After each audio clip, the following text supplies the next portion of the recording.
Imagine for a moment a vast, fiery ring. It's stretching for thousands upon thousands of miles across our planet. A place where the Earth itself is constantly shifting, rumbling, and, yeah, erupting with just immense force. It sounds like something straight out of a blockbuster movie, doesn't it? Like some mythical forge of creation and destruction. But this isn't fiction. It's very, very real. And it profoundly affects the lives of hundreds of millions of people every single day. This isn't just some abstract geological concept. It's a living, breathing, incredibly powerful part of our planet. A place where the very crust beneath our feet is in this constant, dynamic dance. Today, we're taking a truly deep dive into this awe-inspiring and frankly sometimes terrifying world, a Pacific Ring of Fire. To guide us through this monumental topic, we've pulled together quite a stack of sources for this deep dive, a comprehensive collection, really. It ranges from cutting-edge geological reports and, intricate seismic data analyses to vivid historical accounts of devastating events and even practical, life-saving disaster preparedness guidelines. It's a full stack of information designed to give you, the listener, a complete, really nuanced understanding of this critical global zone. And what's truly fascinating here is not just what happens in the Ring of Fire, the sheer numbers of earthquakes and volcanoes, but why it matters. Why it matters on such a deeply human and global level.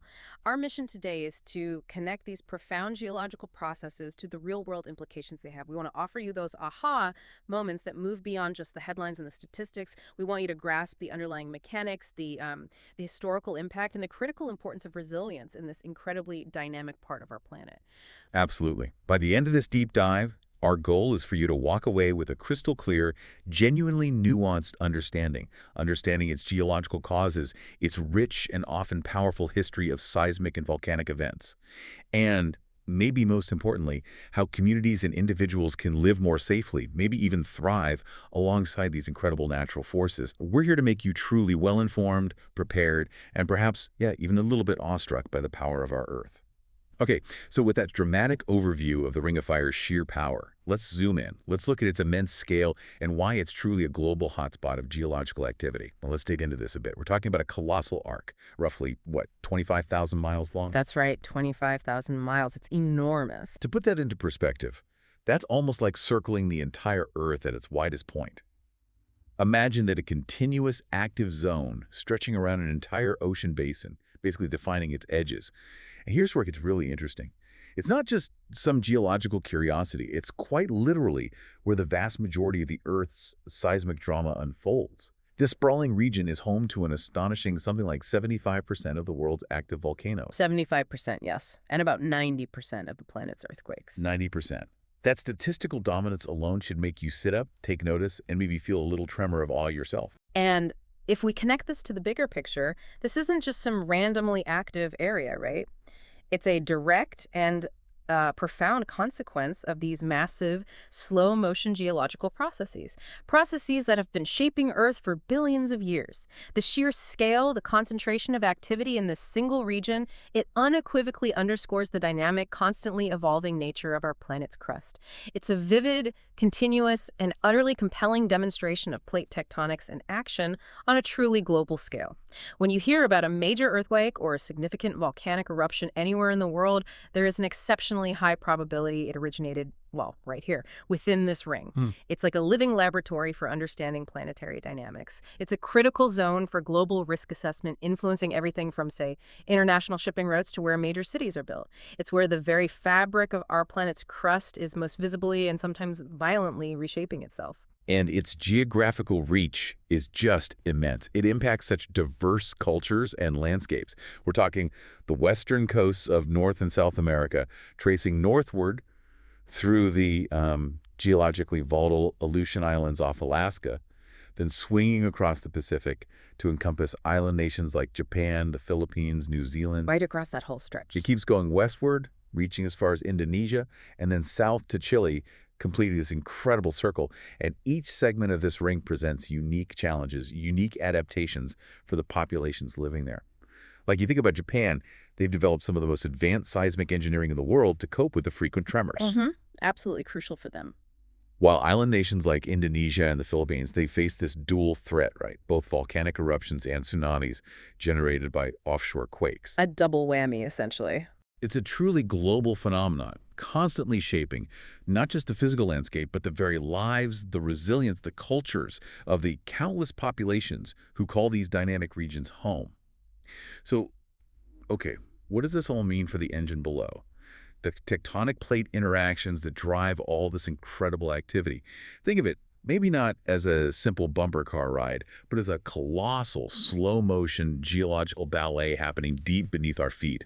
These immense pieces of Earth's crust, the tectonic plates, they're constantly grinding, locking up, and then dramatically releasing centuries of stored energy. Yeah, it's not a smooth process at all.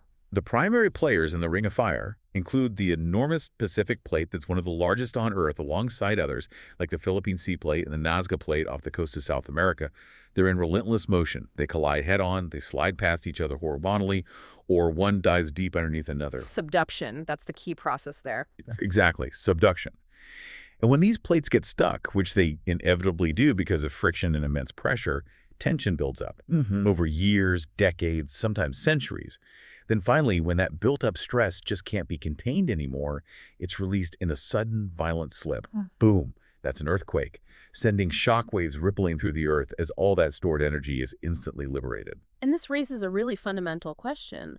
Why do some plates go under others in these subduction zones? Why doesn't it just become a massive pileup everywhere?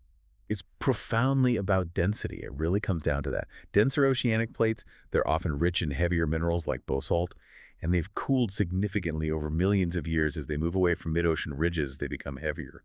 Heavier than the underlying mantle or the lighter, more buoyant continental crust they might run into. Ah, okay, so it's like a weight difference on a massive scale. Precisely. This density difference is the fundamental driver. It causes them to literally sink or be pulled down into the mantle. Think of a heavy stone dropping through water, but, on a geological timescale of millions of years and under immense pressure. These subduction zones are the real powerhouses of the Ring of Fire. They're responsible for generating both deep, powerful earthquakes, some of the largest on Earth, actually, and for forming those characteristic volcanic arcs. You often see them as chains of islands running parallel to the subduction zones. Like Japan or the Aleutians. Exactly. And a prime, really awe-inspiring example of a feature formed by these interactions is the Mariana Trench. At nearly 7 miles deep, it's the deepest oceanic trench on Earth, a direct result of the Pacific Plate subducting beneath the smaller Philippine Sea Plate. It's a profound demonstration of the Earth's immense slow-acting power. And because of this constant, colossal geological dance, so many countries find themselves living, quite literally on the edge, right on top of these dynamic forces. You've probably heard news reports about significant seismic events from almost all of these places. Russia, especially its remote Kamchatka Peninsula, Japan with its frequent tremors, Indonesia, the Philippines, New Zealand, Papua New Guinea, Chile, Peru, Mexico, the United States, particularly Alaska and California and Canada too. Each of these regions experiences varying levels of volcanic and seismic activity. It depends on their specific geographical spot and the precise geological context along that part of the ring. Oh, it's not uniform activity everywhere. Right. Like California experiences more frequent, shallower earthquakes along transform faults, like the San Andreas. But Chile is prone to some of the planet's largest megathrust earthquakes at its subduction zone. Completely different style of quake. Very different mechanisms, very different impacts. It's just a constant, powerful reminder of how active this ring truly is, perpetually shaping not just the landscape, but the very lives, the architecture, the cultural stories of the people who call these dynamic regions home. Okay, now, from the vast geography and those incredible statistics we just talked about, let's really try to unpack the underlying mechanics. Let's delve into how these tremors, these earthquakes actually happen. We know they result from interactions at plate boundaries. And there are basically 3 main types, right?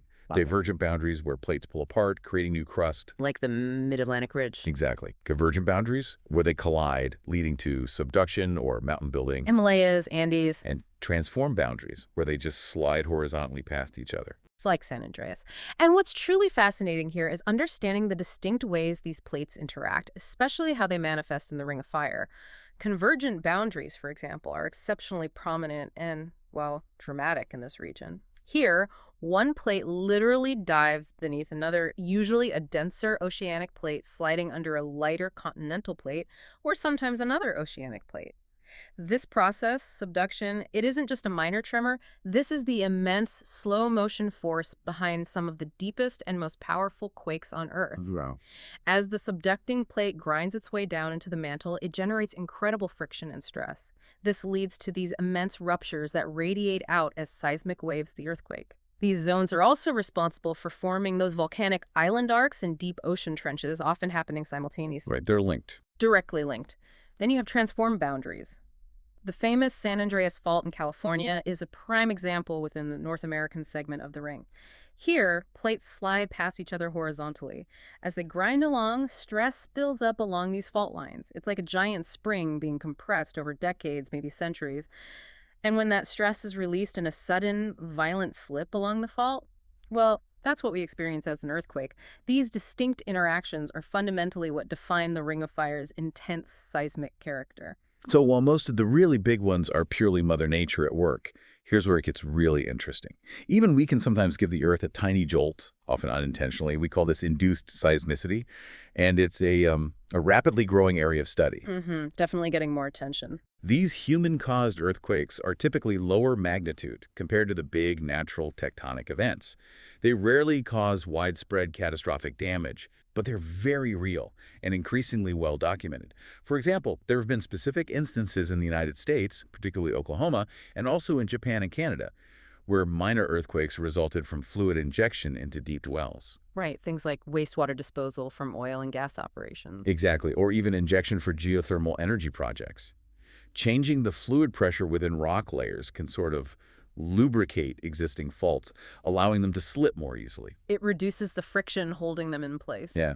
Similarly, the immense weight of water in large reservoirs, like behind major dams, can subtly increase stress on underlying faults, sometimes leading to minor seismic events as the ground adjusts. It's called reservoir-induced seismicity.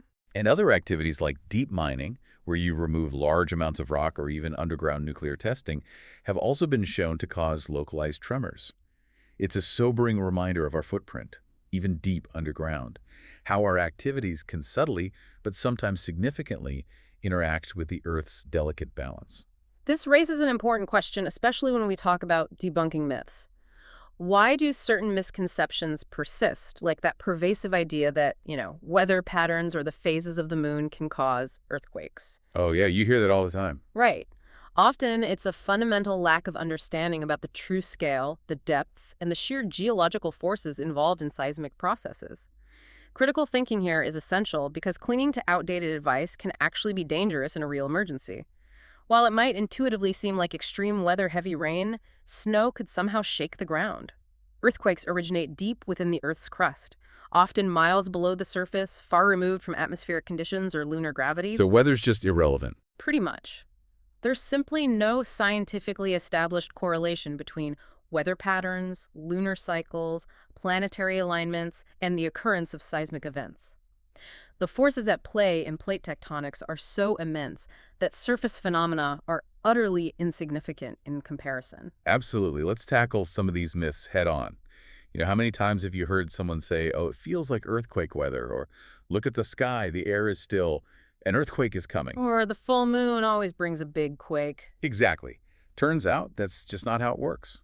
Earthquakes are happening far, far below us, driven by forces totally oblivious to what's going on at the surface or in the sky. It's easy to look for patterns, sure, but correlation doesn't equal causation here. And on the safety side, remember the old advice about standing in a doorway during an earthquake? Ah, yes, the doorway myth. That's largely debunked now, at least for modern, structurally sound buildings.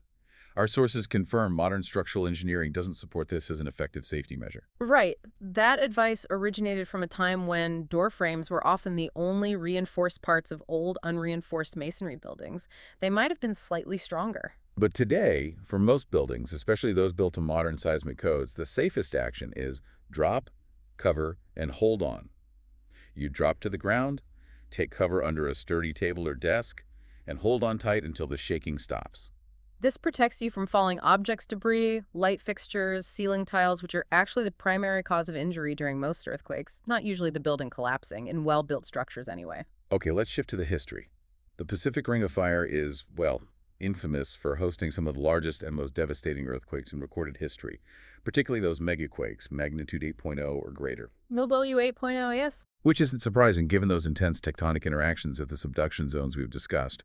These aren't just statistics in a textbook. These are pivotal moments in history where the Earth truly roared, moments that reshaped landscapes and altered human lives on an unimaginable scale. The sheer power is almost unfathomable. And the ripple effects, sometimes literally in the form of tsunamis, spread across entire oceans, touching distant shores.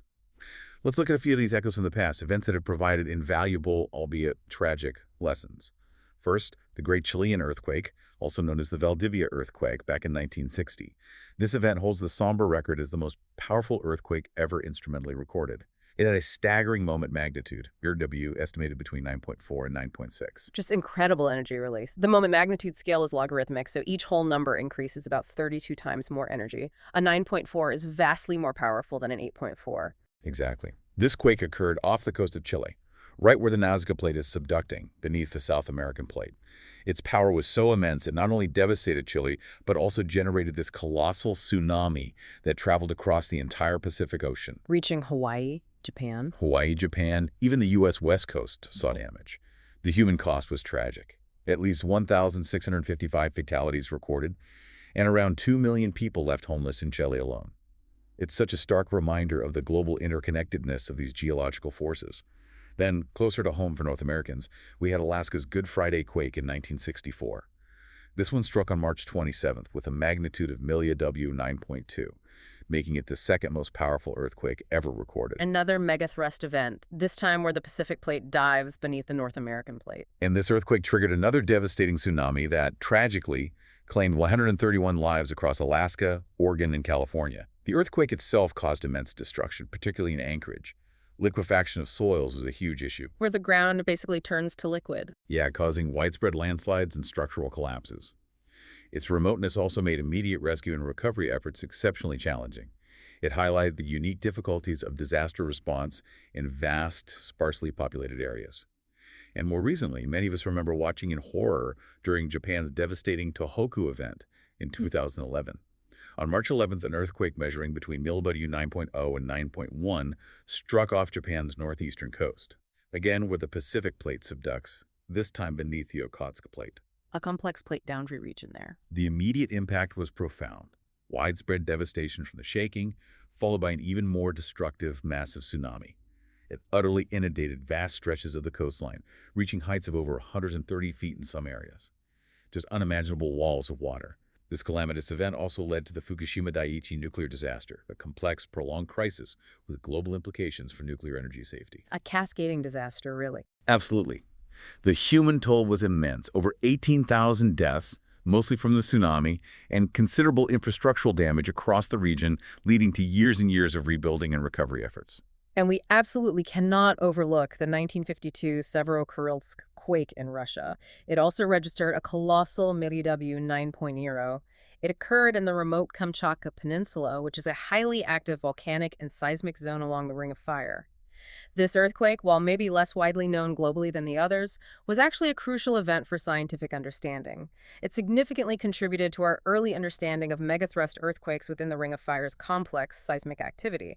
What's fascinating here, in a way, is that each of these events, while devastating in their immediate impact and human cost, they also provided invaluable data for geologists and seismologists. A grim sort of silver lining. You could say that. They allowed us to better understand the mechanics of these immense megathrust earthquakes, to refine our models of how tsunamis are generated and propagate across oceans, and ultimately to improve our overall understanding of plate tectonics. If we connect this to the bigger picture, it highlights the ongoing vulnerability of populations in these regions, yes, but crucially, also the continuous learning process. That learning drives our preparedness, our building codes, our early warning system development. These tragic events become, well, reluctant teachers, pushing the boundaries of our scientific knowledge. And just to hammer home that point about overall seismic dominance, it bears repeating because it's so critical to grasp. The Ring of Fire accounts for about 90% of the world's earthquakes. 90%. It's staggering.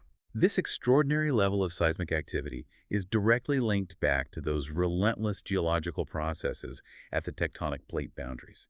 especially where the Pacific plate is constantly subducting beneath other major and minor plates.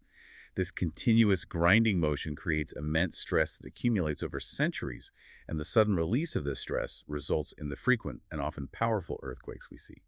It's a powerful, constant reminder of the dynamic, ever-changing nature of our world, a planet that is literally alive beneath our feet. Okay, now, from the Earth's violent tremors, let's shift our focus to its fiery peaks. Section 3. Fiery peaks, volcanic activity. So not only is this area an earthquake hotspot, but it's also where some of the biggest volcanic bangs in Earth's recent history have happened.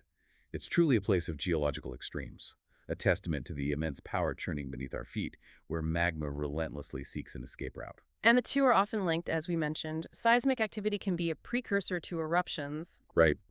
Our sources confirm that the Ring of Fire has been the site of the 4 largest volcanic eruptions during the Miocene epoch. And for context, that's the last 11,700 years, basically all of recorded human civilization. These aren't just large eruptions, these are super eruptions that had profound, sometimes global impacts. These colossal eruptions include Fisher Caldera in Alaska around 8700 BC, an event so powerful it dramatically reshaped the landscape of the Aleutian Islands. Then there's Korea Lake in Kamchatka, around 6450 BC, an eruption that sent ash across vast distances. Kikai caldera in Japan, erupting at 5480 BC, left behind a massive underwater caldera and had a significant regional impact. And finally, Mount Mazama in Oregon at 5677 BC, which famously led to the creation of Crater Lake, a stunning, beautiful lake now, but born from immense destruction. A VEI-7 eruption, catastrophic. VEI is the Volcanic Explosivity Index. And get this astonishing statistic. Overall, 20 of the 25 largest volcanic eruptions in the entire Holocene period occurred right here, within the Pacific Ring of Fire. 20 out of 25. Yeah. That statistic alone really underscores its unparalleled significance in global volcanic activity. It paints it as a truly explosive crucible of geological power. And what's truly fascinating here is that intricate interplay between seismic activity and eruptions. Often, volcanic unrest is signaled by a distinctive increase in earthquakes, sometimes in swarms as magma moves underground. It fractures the surrounding rock, creates new pathways towards the surface. Understanding these seismic precursors is absolutely crucial for forecasting eruptions and issuing timely warnings. So the ground literally rumbles before it roars. Exactly. And these enormous caldera-forming eruptions like Mazama or Kikai, they're not just about a single explosion. They involve the collapse of the volcano's summit into a massive void left by the emptying of the magma chamber below. This creates these vast basin-shaped depressions, calderas, that can span many miles across. The scale of these events is difficult to comprehend. They're capable of altering global climate for years afterwards. And we've seen some truly iconic modern eruptions right in this region, too. They serve as critical case studies for volcanologists, for disaster planners. The 1980 eruption of Mount St. Helens in the United States stands out. It was the most significant volcanic event in the contiguous U.S. in modern history. It was preceded by a 2-month series of seismic activities and steam venting those warning tremors we just mentioned. The mountain was literally swelling. Yeah, which culminated in a catastrophic lateral blast. This wasn't just a vertical explosion like you might picture. It was a powerful sideways explosion of rock, ash, and superheated gases moving at hundreds of miles per hour. Triggered by a massive landslide on the mountain's north face, which essentially uncorked the pressurized magma system below. Right. This unique lateral blast released a vast amount of material, obliterating everything in its path for miles and dramatically altering the entire landscape of the surrounding forest and rivers. It was a stark lesson in the unpredictable and sometimes devastatingly sideways nature of some volcanic events. Then, fast forward to 1991, Mount Pinatubo in the Philippines erupted.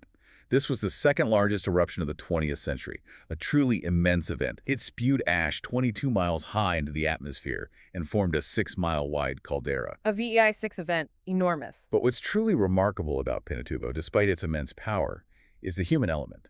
Thanks to exceptional scientific monitoring and really well-coordinated evacuation efforts, tens of thousands of lives were successfully saved. It really was a triumph of forecasting and disaster management. It wasn't just luck. It was meticulous, real-time data analysis by agencies like VI5LCS and the USGS, clear risk communication to the public, and crucially, a community-wide commitment to acting on that scientific advice. Absolutely. However, the devastation from pyroclastic flows those superheated clouds of gas and ash moving at immense speed down the volcano's flanks and thick ash deposits was severe across the region. It buried homes and fields. Lahars, too. Volcanic mud flows were a huge problem afterwards, especially during rainy seasons. Right. And Pinatubo also had a profound global effect. It injected so much sulfur dioxide into the stratosphere Creating sulfate aerosols. that it contributed to a measurable global cooling effect, about half a degree Celsius for a period afterwards, showing just how far-reaching volcanic impacts can be, even affecting the whole planet's climate. The Pinatubo eruption, particularly, it really showcases the power of scientific foresight and coordinated evacuation. It provides foundational blueprint, really, for how communities in the Ring of Fire, and indeed worldwide, can better prepare for and mitigate the impacts of major eruptions. It demonstrated that even in the face of such immense natural forces, human intervention, guided by robust scientific understanding, can significantly reduce loss of life and property. That model of collaboration between scientists, government agencies, local communities, it's now studied and replicated globally. It's seen as a kind of gold standard in disaster mitigation. And beyond these two, there have been other significant volcanic events since 1800 within this region, each with profound, far-reaching impacts. Think about Mount Tambora in Indonesia in 1815. Its eruption was so massive, it caused the year without a summer globally. 1816, yeah. Widespread crop failures, famine, a truly global impact from one eruption. Then there was Krakatoa, also in Indonesia, in 1883. Its cataclysmic explosion generated tsunamis that killed tens of thousands and created atmospheric shockwaves that circled the globe multiple times, altered sunsets for years. The sound was reportedly heard thousands of miles away. Incredible. Nova Ripta in Alaska in 1912 produced the largest eruption of the 20th century, creating the Valley of 10,000 Smokes. And Nevado del Ruiz in Colombia, part of the broader Andean segment of the Ring of Fire in 1985. Though a smaller eruption itself, it generated devastating lahars, those volcanic mud flows. Which buried the town of Armero. Tragically, yes, Yeah. killing over 23,000 people, largely due to inadequate warning and evacuation procedures. A heartbreaking example of where the science wasn't effectively translated into action in time. Each of these eruptions had profound impacts, locally on the environment, globally on climate and ecosystems. They're a stark, humbling reminder of the Earth's raw, untamed power and the diverse ways volcanoes can wreak havoc. So, okay, what does all this mean for the broader environmental consequences of volcanic eruptions? It's not just about the immediate explosion or the dramatic ash cloud. The aftermath can be incredibly long-lasting, far-reaching. It can change how a landscape looks and how we can use the land for years, sometimes even decades. Absolutely. Volcanic ash fallout, even from moderate eruptions, has profound and multifaceted environmental impacts. It can lead to the outright destruction or severe deterioration of vegetation-bearing forest crops, which then has cascading effects on agriculture, on livestock that depend on that vegetation for grazing, and ultimately on human health and livelihoods as food security is compromised and water sources get contaminated. And if we connect this to the bigger picture, understanding these long-term environmental impacts is a really critical and complex area of research. It has direct implications for disaster management planning, for ecological restoration efforts, allowing us to predict and maybe mitigate the prolonged consequences on ecosystems and human livelihoods. It's about designing resilience not just into our infrastructure, but into our landscapes, into the very communities that depend on them. For example, ash can introduce toxic elements like fluorine into soil and water, which can be poisonous to livestock. Or it can significantly alter soil chemistry, affecting future crop yields for a long, long time. Exactly. The composition and thickness of ash deposits significantly affect plant growth. Ash can smother foliage, block sunlight, physically damage plant structures. It can introduce those toxic elements, alter water availability, and sometimes even ignite fires due to residual heat or just the sheer amount of dry organic matter it buries. And our sources highlight something often overlooked: the water-repellent properties of volcanic ash, especially right after it falls. Yeah, it can form a sort of crust, Yeah. hydrophobic. Right. So after rainfall, instead of soaking into the soil, the water tends to run off the surface. This drastically exacerbates erosion and severely reduces the land's ability to retain moisture that's absolutely crucial for any vegetation recovery. And that increased runoff can lead to more frequent mudslides and flash floods in areas with significant ashfall, another secondary hazard. So how do scientists monitor these complex environmental changes? They use advanced remote sensing techniques, particularly something called the Normalized Differential Vegetation Index, or NDVI. NDVI, yeah. It's a really powerful tool. It uses satellite imagery to measure the greenness or the photosynthetic activity of vegetation. Basically, it assesses how much red and near-infrared light plants are reflecting. Healthy vegetation reflects near-infrared strongly. So it allows researchers to assess how quickly and effectively vegetation can regenerate after an eruption, like a satellite-based health check for plants. Pretty much, yeah. You can track recovery over large areas. Recovery indices calculated from this NDVI data clearly show that areas with thinner ash deposits tend to recover more swiftly than those buried under thicker layers, which can prevent regrowth for decades sometimes. But it's not simple, is it? Oh, not at all. It's incredibly complex. Factors like the terrain morphology, steep slopes versus flat areas, the variability of rainfall, the specific type and chemical composition of the ash, and even the pre-existing ecological conditions all complicate that recovery process, which underscores the need for comprehensive ongoing monitoring to truly understand these dynamics and support targeted restoration efforts. You can't just assume it will all come back quickly. Okay, this brings us to Section 4, Living on the Edge, Preparedness and Mitigation. Let's unpack this. We've talked about the incredible, sometimes terrifying power of the Earth. But now, what can you, the listener, actually do to be ready for these events? It really starts at home. With a clear plan and a well-stocked kit, it's about empowering yourself and your family to navigate the chaos that can follow a major event. Absolutely essential. Waiting until the disaster hits is far too late. First off, every individual and family needs an emergency supply kit, often called a go bag, or maybe a 72-hour kit. This should include essentials like a comprehensive first aid kit to address immediate injuries, and sturdy, closed-toe shoes. You absolutely do not want to be navigating debris, broken glass, potentially contaminated ground, barefoot. Good point about the shoes. Often overlooked. Crucially, pack a week's supply of all prescription medications. Pharmacies might be inaccessible or non-functional for days, maybe weeks. Don't forget copies of important documents, credit cards, some cash and small bills, personal identification. Power might be out, so ATMs and card readers won't work. Good thinking. Include a portable ABC fire extinguisher. Small fires from ruptured gas lines or electrical shorts are a common secondary hazard after quakes. And crucially, water. At least 3 gallons of water per person and a 3-day supply of non-perishable food. Minimum 3 days. Longer is better if you can manage it. Right. Plus sanitation supplies, a hand crank or battery-powered radio, flashlight, batteries, basic tools like a wrench to turn off utilities. And finally, this is absolutely critical. Know the locations of your gas, electric, and water main shutoffs, and know how to turn them off. Knowing how to shut off the gas quickly can prevent a devastating fire. It's a vital skill. Now, this raises an important question. While individual preparedness is absolutely crucial, what happens in the immediate aftermath? When official emergency services might be completely overwhelmed or delayed getting to you. The resilience of a community post-disaster often hinges on pre-existing relationships and mutual understanding within neighborhoods. So knowing your neighbors matters a lot. Immensely. Community engagement isn't just a feel-good measure. It's a critical component of effective disaster response and long-term recovery. Engaging with neighbors, with local emergency services before an event is vital for community-wide preparedness.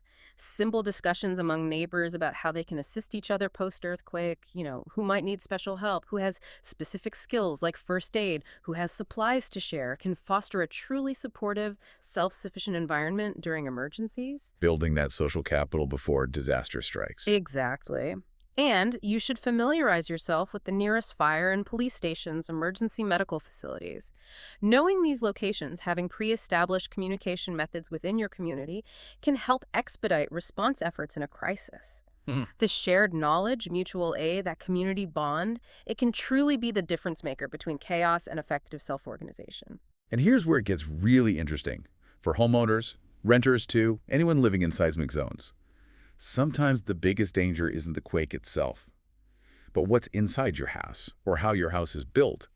Building safety is a hugely significant factor. Structural and non-structural mitigation, yes. Simple steps can make a huge difference. Securing heavy furniture and appliances to prevent tipping.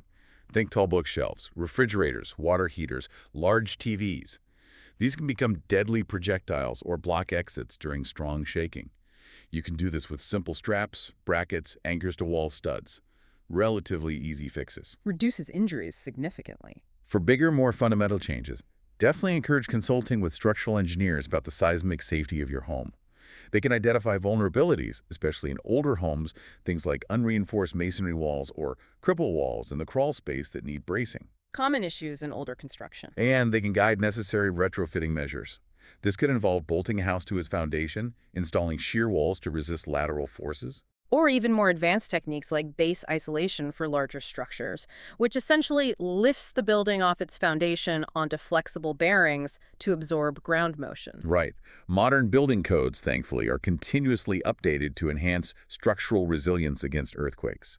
The emphasis now is on accommodating ground shaking effectively, aiming for buildings that remain functional, not just ones that don't collapse. Performance-based design. Understanding these codes, adhering to them when building or renovating, it's a vital aspect of mitigation.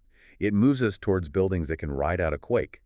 Beyond physical preparations, knowledge truly is power, especially in a crisis.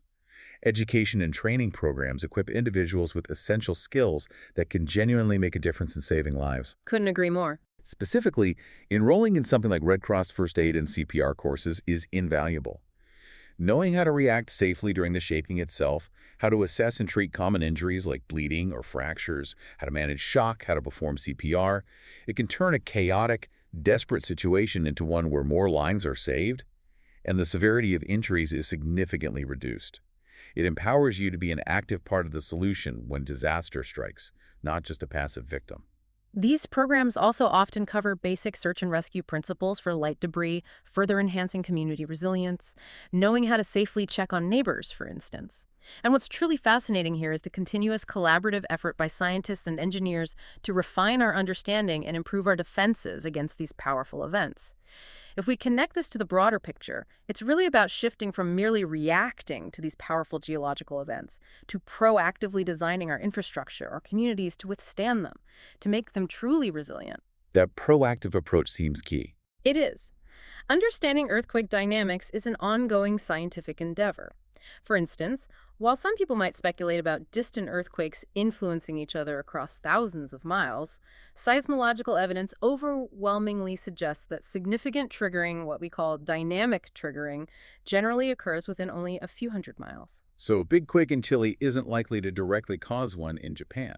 Highly unlikely, no. Though the global seismic waves might subtly increase stress on faults closer by, the primary mechanisms of stress transfer are more localized. Knowledge about local soil conditions and their effect on seismic waves is also incredibly important for building safety. Softer soils, for instance, can amplify ground shaking significantly due to resonance. Or they can even liquefy, as we saw in Anchorage, causing structures to sink or tilt. So the same earthquake can have vastly different effects depending on the ground underneath. Absolutely. Which significantly increases the risk of damage even from a moderate earthquake that might not affect buildings on solid bedrock nearly as much. This detailed understanding allows for targeted hazard mapping and site-specific building codes. And this is precisely where institutions like the U.S. Geological Survey, the USGS, come in.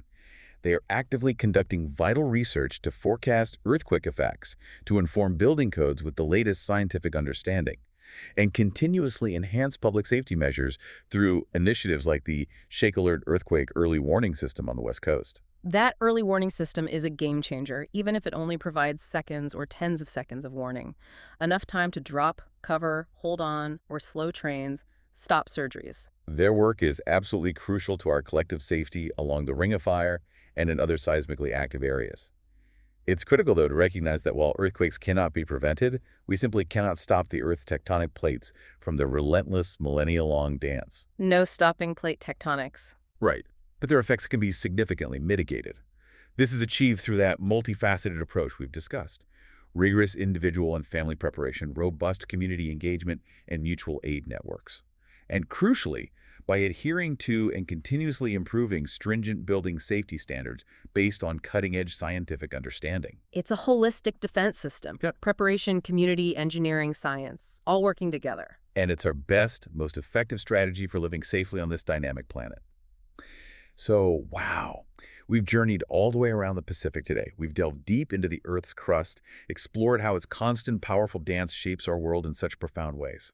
From the biggest, most destructive quakes to the most explosive climate-altering volcanoes, the Ring of Fire is a constant, dramatic reminder of our dynamic planet's immense, untamed power. It really is. A region where geological forces are relentlessly at play, perpetually shaping landscapes, ecosystems, and the very lives of the hundreds of millions who call it home. And maybe this raises an important sort of forward-looking question for you, the listener, to consider. As our scientific understanding of these deep geological forces continues to evolve, from better forecasting models to more advanced materials science, AI-driven early warning systems, how might future innovations in areas like resilient urban planning, maybe self-healing infrastructure, or even more profound insights into Earth's interior? How might all that further transform life for the millions who reside along the Ring of Fire? What more can we learn, and maybe more importantly, how can we apply it to build an even more resilient future for humanity on this very active planet? It's definitely a lot to think about, isn't it? The Earth truly keeps us on our toes, a constant source of wonder and, yeah, challenge. Thank you so much for joining us on this deep dive today. Until next time, stay curious and stay informed.